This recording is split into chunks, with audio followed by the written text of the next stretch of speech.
అలసిన వానికి ఊరడించు మాటలు.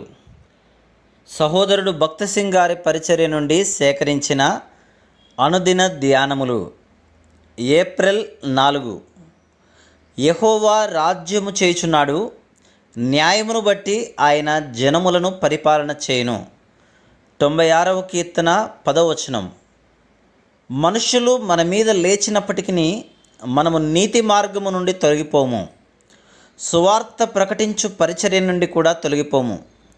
ఏలైనగా మన విశ్వాసము దేవుని యందున్నది, ఆయన పరిపాలన చేయుచున్నాడని మనం ఎరుగుదుము. మనకు సజీవుడగు దేవుడున్నాడు, ఆయన ప్రజలకు నీతియుక్తముగా తీర్పు తీర్చునని ఎరుగుదుము. అందుచేత ఏ మానవుడు మనకు హాని చేయలేడు. దేవుడు లోకమునకు నీతిని బట్టియు ప్రజలకు తన సత్యమును బట్టియు తీర్పు తీర్చును. ప్రభువు వచ్చి ఈ భూమికి తీర్పు తీర్చునను నిరీక్షణ మనకు కలదు. మనకు అన్యాయం చేసిన వారిపై మనం పగ తీర్చుకొనవలసిన అవసరం లేదు. ప్రభువు నీతిమంతుడు, ఆయన ఇప్పుడే తీర్పు తీర్చవచ్చును, లేదా ఆయన దానిని తీర్పు దినమున చేయును. అందుచేత మనము మన పనులలో నమ్మకముగా నుండి ఎవరి మీదనూ పగ తీర్చుకొనక ఉందము.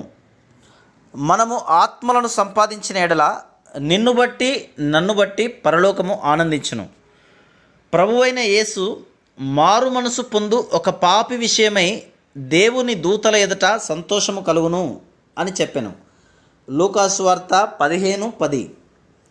వ్యవసాయదారుడు విత్తనములు విత్తునప్పుడు సంతోషంగా ఉండకపోవచ్చును, కానీ ఒక దినమున పంట కోతునను విశ్వాసముతో అతడు విత్తును. దేవుని వాక్యమును విత్తనమును విత్తుచు పొలములో పనిచేయువారు వారి ప్రయాస వ్యర్థము కాదని విశ్వాసముతో సంతోషించవలెను.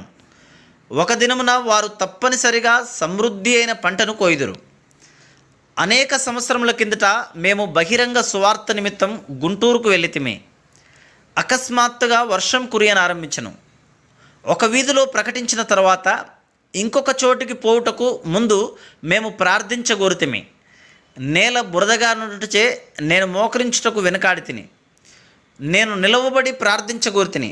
అయితే తర్వాత బట్టలకు మురికి అంటిన ఎడల బట్టలు శుభ్రం చేసుకునవచ్చు, కనుక మోకరించుటకు నేను ఎందుకు సిగ్గుపడవలనని తలంచి తిని.